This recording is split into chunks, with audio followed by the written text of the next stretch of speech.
Today our talk will be on the chapter of the book, Meta-ecclesiology book, which is probably the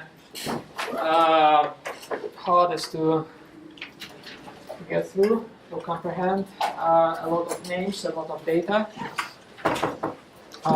because we are going to talk today, as the chapter talks about the ecclesiological developments in the 20th century.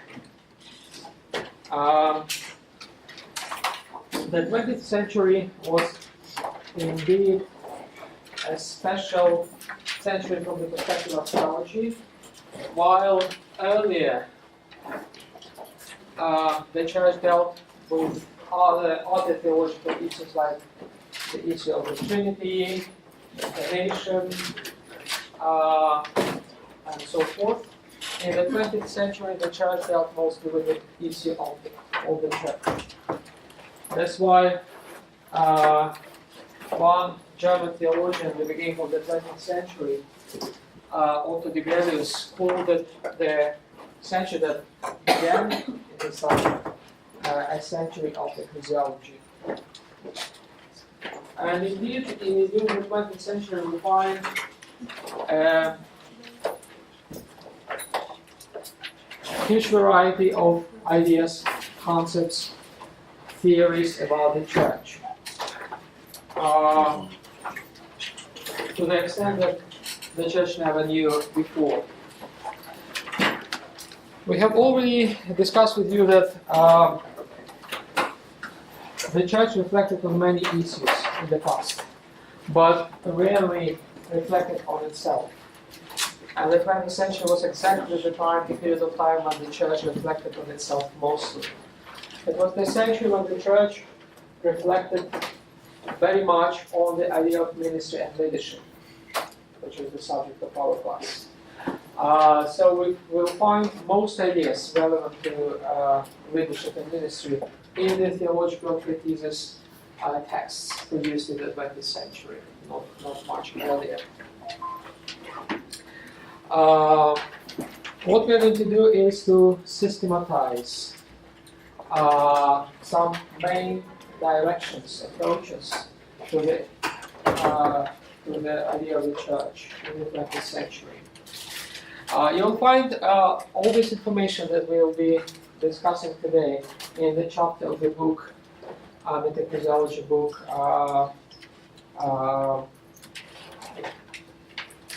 which I don't remember exactly how it is. It's on the gap between the evidence and faith in the church. This gap became a central issue for the theological inquiry in the 20th century. On the one hand, people had a belief in the church. They had some ideas about the church. And in their understanding of the church, they came from those ideas. But the 20th century brought up some evidence, facts about the church, especially about the past of the church, that contradicted those beliefs regarding the church. Hence, a tension emerged between the belief and knowledge about the church. I think this tension can be observed in many other organizations, in many other domains.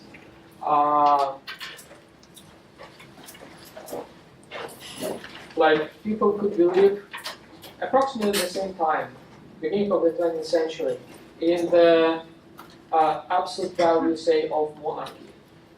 And in some countries they did, even though democracy began spreading at that time. But the evidence showed that it was not so obvious that the monarchy had an absolute value, and people began questioning monarchy. Well, people may believe in the absolute value of democracy nowadays, and still evidence can be quite frustrating about some democratic developments, which causes new inquiries, new understanding, new reflections on the society and on the state. So we always find a contradiction between what we believe and what is in reality regarding anything that requires some sort of faith from us.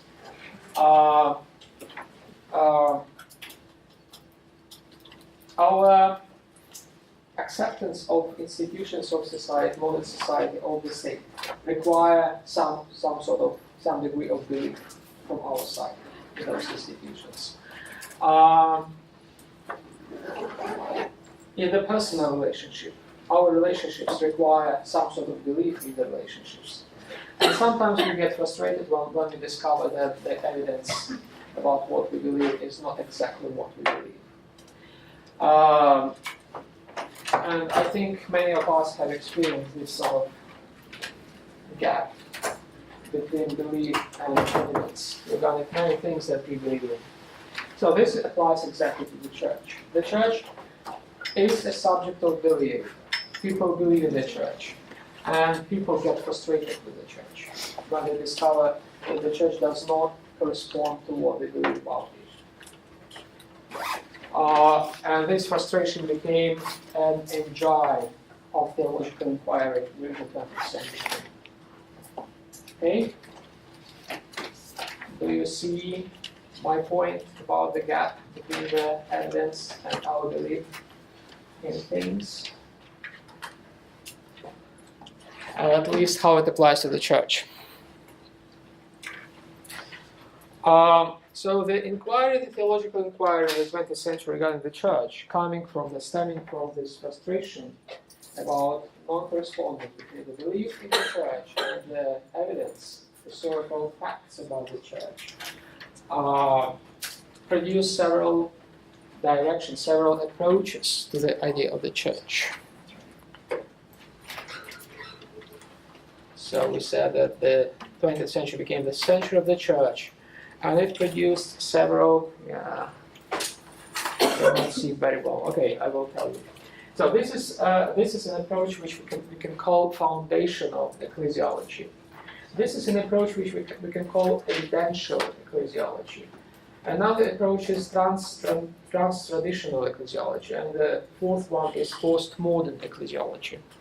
We'll begin with foundational ecclesiology.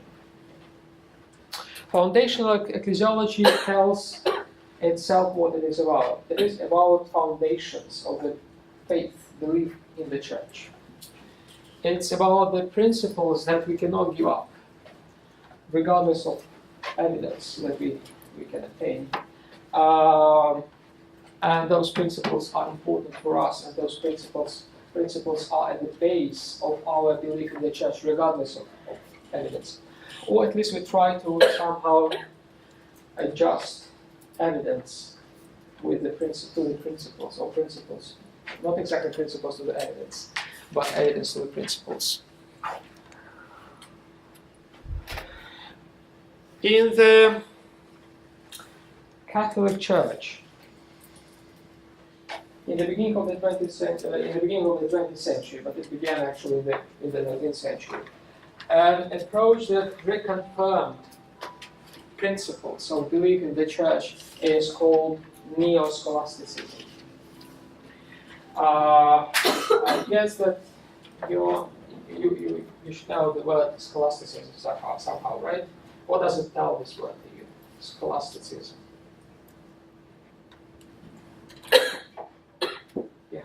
Has something to do with school or education? That's correct, yes. It literally means something to do with a school, because schola is a Latin word for school. But in the terms of ideology, in the terms of all the tenets, theological tenets, because it's a word from the theological world, what it would mean. What does it mean? Which period it characterizes? Yes. Doesn't it come from the Greek? Well, the Greek word scholi is school as well, but in this particular case, it comes from the Latin schola, which is very similar to the Greek scholi. Does it have to do with like doing something regularly and? Somehow, yes. Yes. But it's something more than that. And also that it's something like prestigious and has. That's true. Well, scholasticism was a prestigious craft in the Middle Ages. That is a hint to you. So, scholasticism, Middle Ages, any connection that you can see? Well, scholasticism was the main method of inquiry, intellectual inquiry during the Middle Ages. That's how people studied the world around them.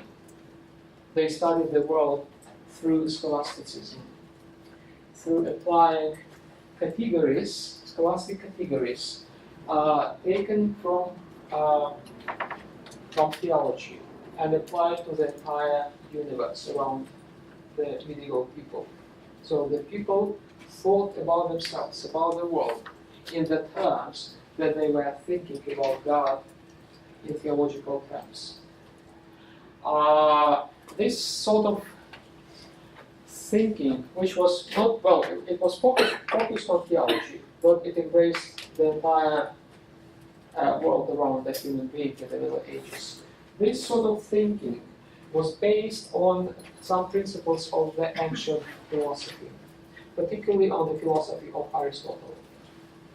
We were talking with you briefly about Platonism and Aristotelianism, right?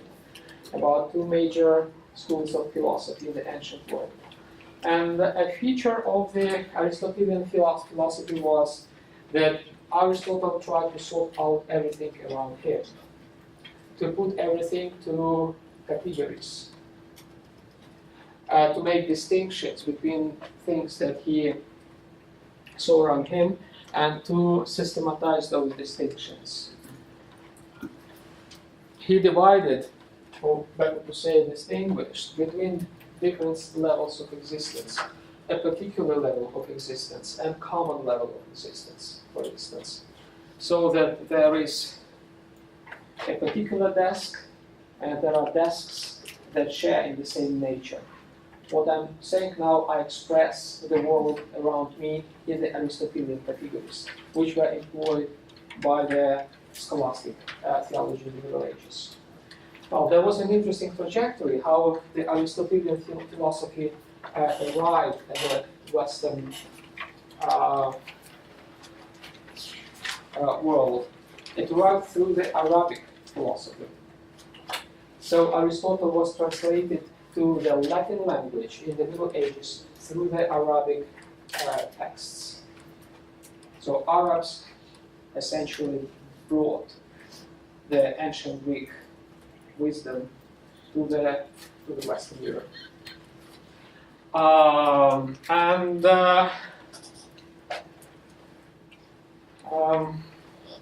This wisdom constituted the basis of scholasticism.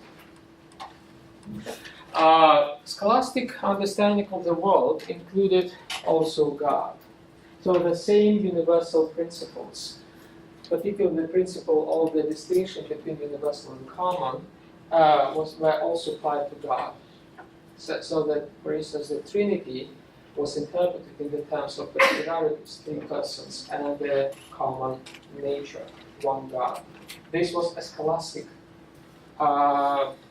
interpretation of God. This interpretation dominated the humankind, at least the Western world, until the beginning of the 20th century.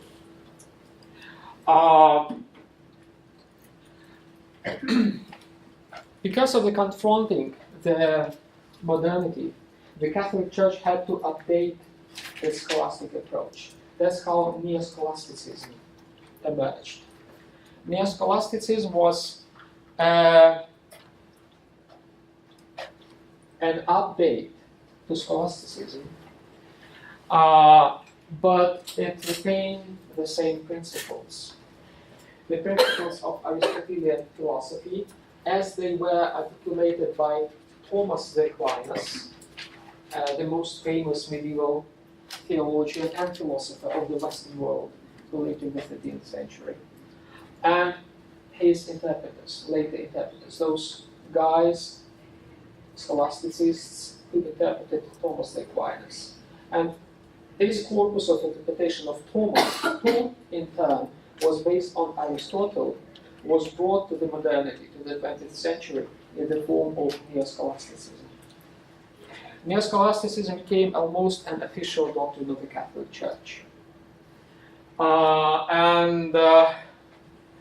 It also held some ideas about the Church.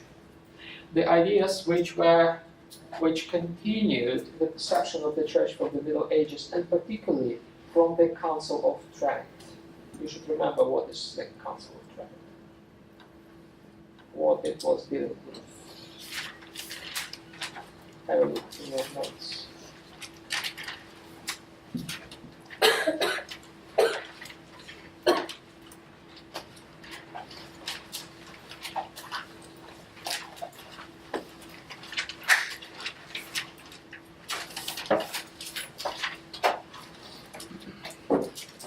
If you want, you can, yes. The Reformation? Yes, it dealt with the Reformation, with the Reformation in Europe. And in which way do you remember? Correct. It was against the Reformation on the one hand. On the other hand, it proposed its own project of reformation of the Catholic Church, the so-called Catholic Reformation in the 16th century.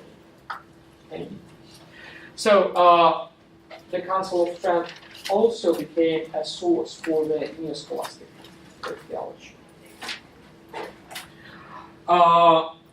So it was a sort of an old answer to the new problems that the Church faced in the era of modernity.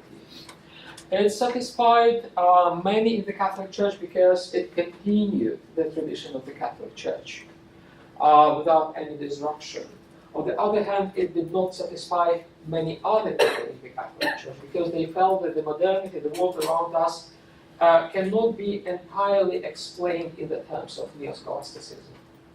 The language and the categories of Neo-Scholasticism which were borrowed from the Middle Ages, based on the Council of Trent and on the interpreters, later interpreters of Thomas Aquinas, those descriptions were not sufficient to describe, to grasp the new developments in the modern society. Hence was a tension between Neo-Scholasticism and those who opposed Neo-Scholasticism in the Catholic Church. And from this opposition, actually, a new movement was born, which is called in French La Nouvelle Théologie, the New Theology. We will be talking about New Theology a bit later. Now I want to continue with the foundational ecclesiology. So in the Catholic Church, the main foundational ecclesiology was represented by Neo-Scholasticism.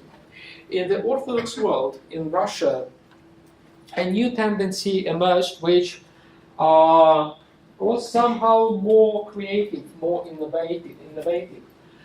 We can call this tendency sophiological ecclesiology. It comes from the word sophia, which means wisdom.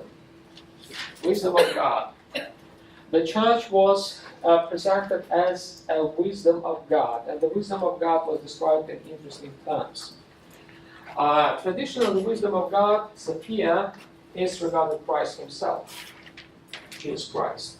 But in the Russian thought, in the beginning of the 20th century, Sophia was understood somehow differently, as a self-sufficient force within God, as a manifestation of God which is different from the Father, from the Son, and from the Spirit, as almost a fourth manifestation of God. People who wrote about Sophia described it in terms of revelation. For instance, one of them, Vladimir Solovyov, who is the founder of this direction, he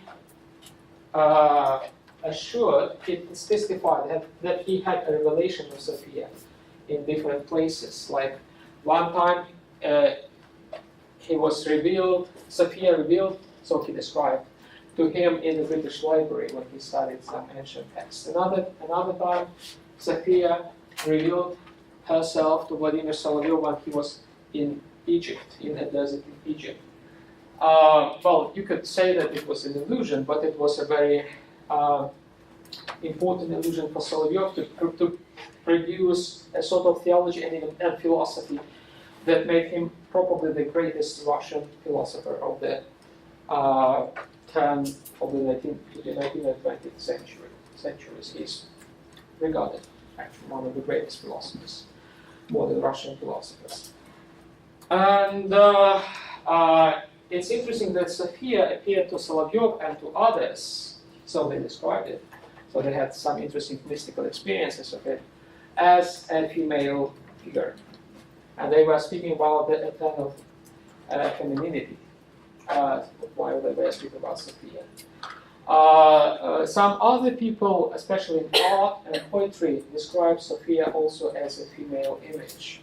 Some probably most prominent poets in the Russian culture at the time, the so-called Silver Age of the Russian poetry, they describe Sophia as something that they saw, they experienced, they tried to grasp, they tried to experience. Well, if it was an illusion, I believe it was an illusion, then it was certainly a massive illusion. And a lot of people experienced the same sort of illusion. And they presented Sophia as a church. For them, Sophia was one of the manifestations of the church. Hence is an interesting ecclesiological concept of the church. It was based not on the historical evidence, it was based not on the study of the past of the church, but it was based primarily on the visions, experiences. However delusional they were. People believe that those experiences are real, and they build their theology, they build art, they composed verses and music on the basis of that experience. So it was an interesting, a strange era and a strange period of time. Anyways, this sort of theology was something new than scholastic theology. It was not rational, it was not based on rational perception, on the logic, or on the Aristotelian logic primarily. It was based on the feelings, on revelations, on experiences. And among the representatives of this sort of ecclesiology were priest Paul Florensky and Sergei Bulgakov. Florensky wrote a book about the church in these sociological terms. After the Bolshevik Revolution, he ceased to be a priest, he became just an engineer in the Soviet Union, and then eventually he was exiled and died somewhere in Siberia. So they just killed him, and no one knows where he's buried. And he was probably one of the most interesting theologians in that era. Sergei Bulgakov was different. He emigrated, he escaped from the Soviet regime, and he emigrated to the West, to France, and he continued writing and doing theology, and his theology was extremely innovative. It was different from scholastic theology. It was based on experience. It was based on not non-rational kind of foundations. Still they were foundations. That's why still their theology, ecclesiology was foundational. Does it make any sense to you guys? Any question? What I will ask you for the next seminar on Wednesday is, I'm saying this in advance, I will ask you to study one of those names. You will have a list of names here in the presentation, and those names are also in the chapter of the book. I will ask you to take one of those names and study him and his ideas regarding the church and present it as usual. Okay. So that was sociological ecclesiology. In somehow counter-position to this sociological ecclesiology, which was based on experience of the relations, sometimes on illusions and delusions. Another sort of ecclesiology developed, which is called neo-patristic ecclesiology. Patristics is a discipline, it's a theological discipline that studies the fathers of the church, the wisdom of the people who lived in the past, who were confirmed as teachers of the church and whose teaching was accepted by the church as authoritative. And well, the whole discipline, as I said, deals with this subject. Well, me myself, I began in patristic studies, and my doctorate was on the doctorate thesis was on the subjects. There is maybe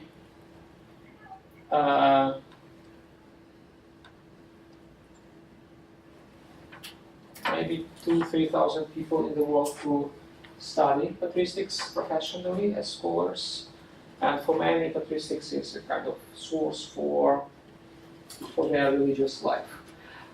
So some scholars in patristics produced their own perception of the church, which was based on the fathers from the past, on the fathers from the on the fathers of the church. This approach was called neo-patristic ecclesiology, which means that they base themselves on the thought of the authors who lived in the period of late antiquity mostly, the fathers of the church. And they try to take their ideas and adapt those ideas to modern times. Hence is the neo in the word neo-patristic. The same what neo-scholastic theology in the Catholic Church tried to do, to take the scholastic patterns of thinking and adapt those patterns to the modernity. So neo-patristic scholars, they did the same with the patristic stuff, with the writings of the fathers of the church. And neo-patristic ecclesiology was pioneered by both Orthodox and Catholic theologians. So the Orthodox theology, it was George Florovsky. He was originally from Odessa, but after the revolution he had to emigrate to the West and ended up in the United States and was a professor in Princeton and in Harvard. And another proponent of neo-patristic ecclesiology was a Catholic theologian, Jean Danilou, from France. He was a cardinal even. And he was a great scholar in patristics and a promoter of neo-patristic ecclesiology. Okay. In the meantime, in Germany, in the Protestant theology, in the Protestant milieu, some new approaches to the church emerged, which can be identified as the Christocentric ecclesiology, the coming back to Jesus Christ, to the personality of Jesus Christ in the church. And the most prominent theologians in this approach were Swiss Reformed theologian Karl Barth, or Barth. This is a German name, so the A in German is pronounced as T. Karl Barth, Rudolf Bultmann, and Dietrich Bonhoeffer. Have you heard about Dietrich Bonhoeffer? Anyone of you? No? He was a hero of resistance to Nazis. He was executed by Nazis, being in resistance against it. Okay. I will tell you more about him later. So those were Protestant theologians who developed their own approach to the idea of the church. This idea was based on the foundations of the personality of Jesus Christ. So another foundational approach based on belief, on faith, And those foundations allowed theology to rethink, to renew itself, to develop new patterns, new ways of thinking. And this new way of thinking was a return to the centrality of the figure of Jesus Christ. Somehow it was a return to the initial apostolic, remember, idea of discipleship, with the person of Jesus Christ in the center of the apostolic experience. So a need for such coming back to the personality of Jesus Christ was felt in the 20th century, especially in the period of Nazism. Because all those guys, Barth, Bultmann, and Bonhoeffer, they lived in the period of Nazis Germany. Barth was one of the authors of the so-called Barna Declaration, which denounced Nazism. Bultmann had to emigrate from Germany, and Bonhoeffer died from Nazis. Okay? Is this clear, guys? So all those approaches are very different, but there is a similarity between them, that they are based on certain foundations. They are based on a certain faith, certain aspect of faith. For the neo-scholastic ecclesiology, the foundation was scholastic theology of the past. For the sociological ecclesiology, the foundation was this experience of Sophia, wisdom of God. For neo-patristic ecclesiology, the foundation were the fathers of the church. And for the Christocentric ecclesiology, the personality of Jesus Christ was the foundation of this new ecclesiology, which emerged in the 20th century. Okay? Any questions so far? Yes, please. Could you repeat the last one? The last one, you mean Christocentric ecclesiology? Yes. So Christocentric ecclesiology, its foundation was the personality of Jesus Christ. Well, you can be surprised that sometimes coming back to the personality of Jesus Christ means to change something radical in the church, and that's exactly what happened in the 20th century.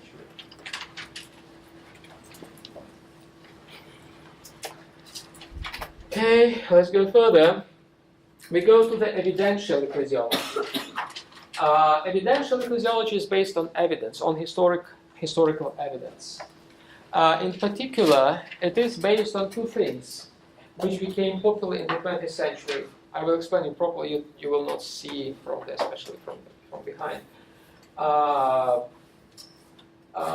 What is here? It's about historical criticism. Historical criticism became popular in the 19th century, and people began questioning some foundations of faith on the basis of historical evidence. When they discovered much more historical evidence about the past of Christianity than they knew before, and that historical evidence proved that many tenets of the faith were sometimes just wrong. So this historical approach, historical criticism, became a source for evidential ecclesiology, and another source was the invention of sociology. Sociology was invented as a new discipline that studies society, and it was applied to the church, which began to be regarded as a society, as a group of people. Well, society is about a group of people. The church is also a group of people. Therefore, there is a convergence. There is a similarity between the church and a society, which makes sociology applicable to the church.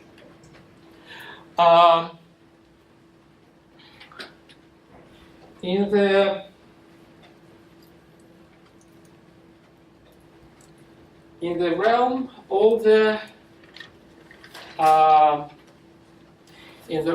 historical criticism, the main figures were a German historian, Adolf von Harnack, a great scholar who described the first centuries of Christianity. Actually, his point was to prove the correctness of the Reformation, that Lutherans were correct in denouncing some abuses of the church which occurred after the first centuries of Christianity.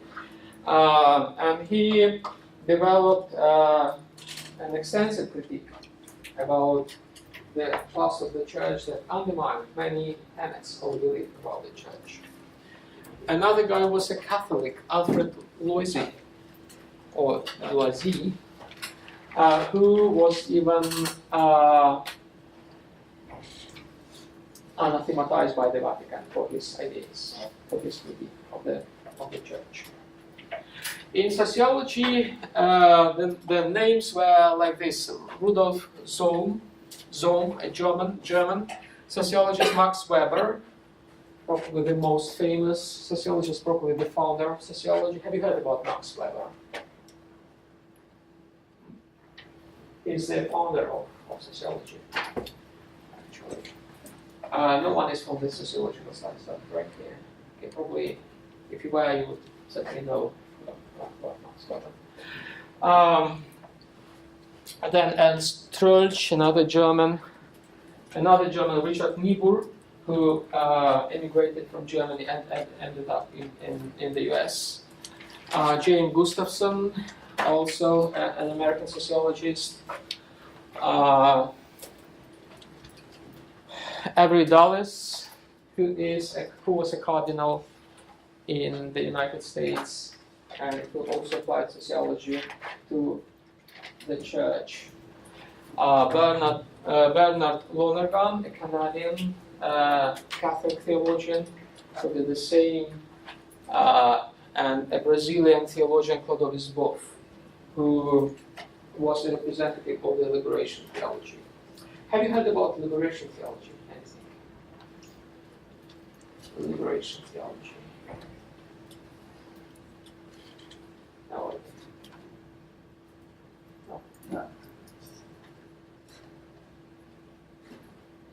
It was an important movement. Actually, Pope Francis comes from that movement. It was a movement pertinent mostly to Latin America. It addressed the issues of poverty, injustice in the Latin American context, and it emerged mostly from the Catholic theology, and it was a kind of under the influence of Marxism. So you can trace some Marxist ideas in the liberation theology, but it was a Catholic doctrine. Not very well received on the continent, on the European continent. Not much appreciated in the US because it was regarded an agent of communists in the Latin America. But it was certainly an important movement within the Catholic Church. Okay. So Clodovis Boff was one of the representatives of this liberation theology, who also applied sociology to the church. In other words, it is completely justifiable and legitimate to speak about the church as a society, as a sort of society, a group of people, and to apply some methods of sociological studies to the church. That's what some theologians did, and they tried to reconstruct the concept of the church on the basis of the sociological evidence. Hence is the evidential approach to the church. Approach based on sociological data. The former approach, historical criticism, or try to rethink what is the church on the basis of our knowledge about the history of the past of the church. The sociological approach tries to reconfigure, rethink what is the church on the basis of sociological data. Okay? Does it make sense to you? Can you explain now why this evidential approach, what sort of evidence was used to reformulate ideas about the church? Can you go over that again? Sorry? Can you go over that again? Yes. There are two sorts of evidence which are used to rethink about the church. One source is critical analysis of the past, and the second source is sociological data.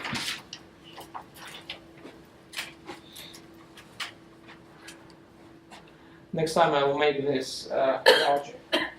I'm sorry, I didn't realize that it would be so small.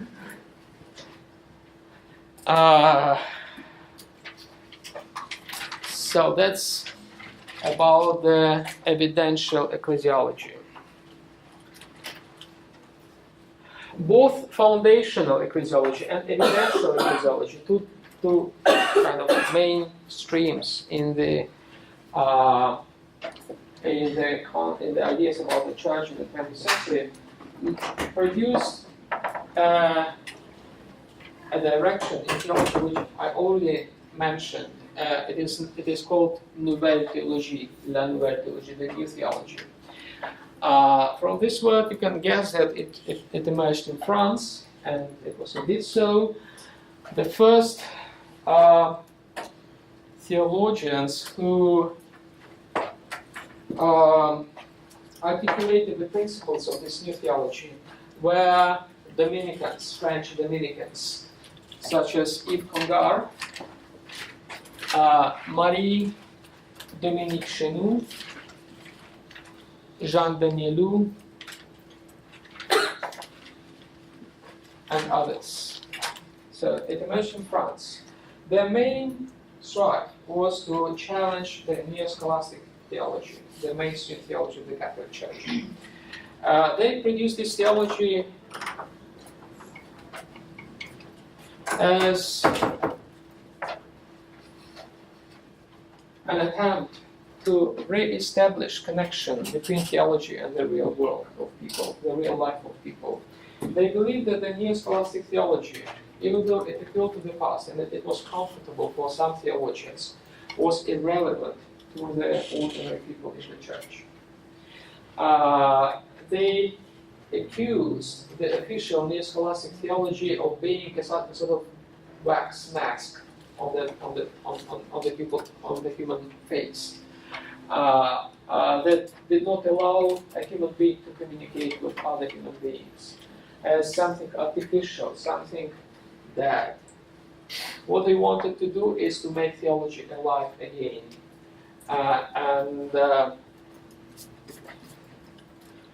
this criticism of neo-scholastic theology was not appreciated by the official Catholic Church. Theologians who stood for the new theology were exiled to different places, well, not exactly terrible places, but still they were deposed from their positions and they were persecuted somehow, and they were a sort of mavericks, a minority of crazy people who tried to challenge the established theology of the Catholic Church in the first half of the 20th century. However, with their persistence, they won. And actually, what they achieved was the Council of Vatican II. Vatican II was the council of the Nouvelle Théologie, of the new theology.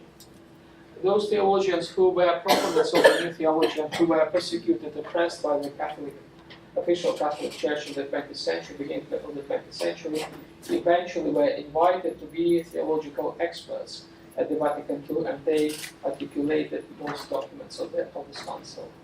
So we can say that this theology, which was considered a maverick, kind of marginalized, crazy theology, won and was received to the Catholic Church. And now it is, well, what they said in the beginning of the 20th century and which looked crazy, now it is normal. It is something that the mainstream Catholic Church holds. Okay? So there were 4 stages in the new theology, in this development. The first stage was in France, where the Dominican priests, theologians, became the proponents of this theology. And they mentioned their names. Yves Congar, who was later on, who became a cardinal. Then Marie Dominique Chenoux. A bit later, Jesuits became the protagonists of the new theology. First there were Dominicans and later Jesuits. Among them were Jean Danielou and Henri de Lubac. Okay, is it clear? Do you have any questions? So Jesuits, as always, are among the first in new things, and this included also new theology. The third stage, new theology, was protagonized by German and Flemish theologians, also in Europe. People like Edward Schillebeeckx, a Flemish theologian from the Netherlands. Karl Rahner, a Jesuit theologian from Austria, from Innsbruck. Last January I had the chance to visit his tomb, his grave in Innsbruck, at the University of Innsbruck. And Hans Urs von Balthasar, another prominent Catholic theologians. All those are great names in the modern Catholic theology. They are probably the greatest names in the modern Catholic theology. And they used to be marginals, used to be really people whom, the official church used to, for the new theology. Actually, a pope condemned new theology. Not officially, but he made it clear that he hated new theology. And they were called, the new theology was called by a French word, la tarasque, a monster. And they were regarded as monsters in theology, and they won, and they became actually the greatest theologians of the 20th century, from monsters. Okay? So I will ask you, if you want to explore their theology, I'll ask you to concentrate on one of them, to tell us next time about one of those views. Okay. And the fourth stage of the new theology was Vatican II, the council which celebrated this new theology, at which this new theology prevailed. Okay.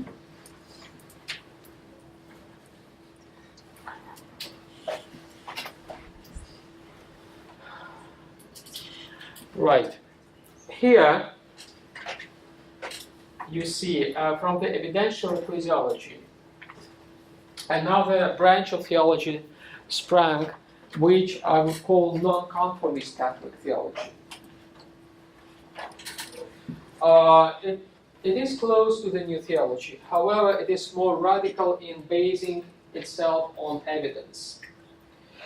And the representatives of the non-conformist Catholic theology disagreed with the representatives of the Nouvelle theology on the issue of papacy. So the papacy, the role of the Pope in the Church, became a kind of dividing issue for these groups of theologians.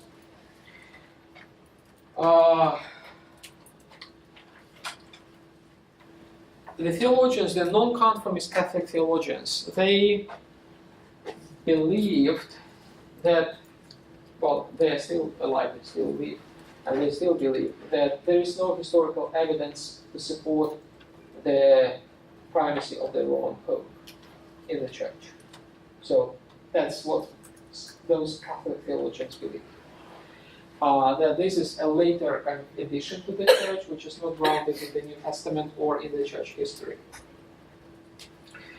That was their point, that, okay, we want to believe in the primacy of the Roman Pope, but the evidence just goes against it. And therefore we stay with evidence rather with what we were taught to believe. Okay?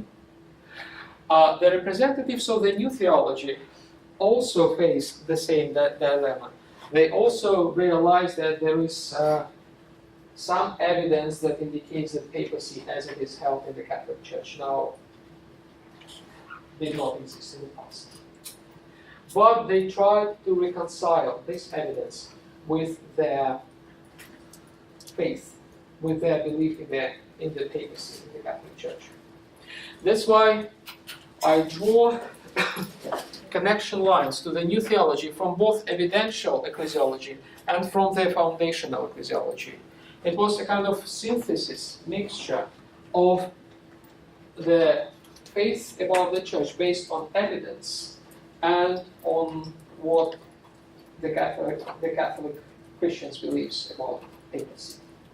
So it was a sort of compromise between evidence and foundations. the compromise that the non-conformist theologians did not accept. So non-conformist theologians, they say, we cannot accept papacy as it exists now in the Catholic Church.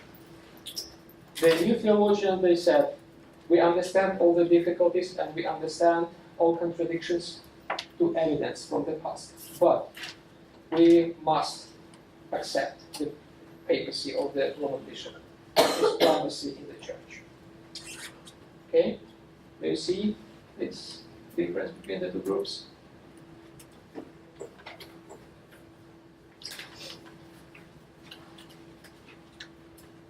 If you will have questions, you can go to the chapter in the book and read. Everything is there. Okay.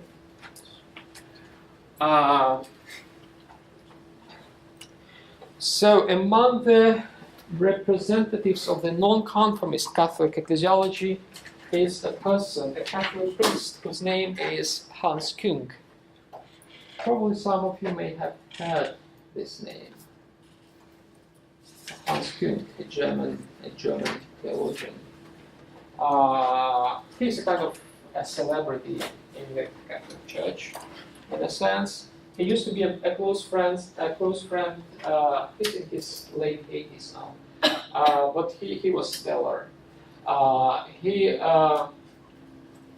continues the agenda of Vatican II. He was a friend of Pope Benedict, the previous pope, and actually he was a boss of Benedict at the University of Tübingen. And they had a kind of interesting friendship. Küng was also kind of bon vivant. He drove, luxury cars in Tübingen. Imagine that. I cannot imagine that. Because, well, it is a city not full of luxury cars. They crash into those old buildings.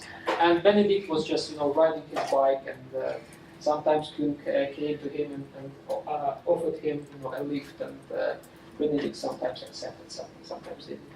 And this sort of, friendship and rivalry always existed between them, even after Benedict became the Pope. Küng addressed Benedict publicly that Benedict should denounce many, privileges that the papacy has, and Benedict never did that. Certainly, and so he was a figure which is somehow, he is still alive, as I said, and he's a figure who is somehow on the same, you can put him on the same scale with the figure of Benedict, of the previous pope. Another person is Roger Hyde. He's a Jesuit. He lives in the United States. He's an American Jesuit, and he has also written extensively on ecclesiology in this non-conformist way. Okay. So those are representatives of the non-conformist ecclesiology. It is based on evidence. It is therefore evidential. So those are main kind of tendencies, streams in ecclesiological inquiry in the 20th century, the century that became the era, the century of the Church, of ecclesiology.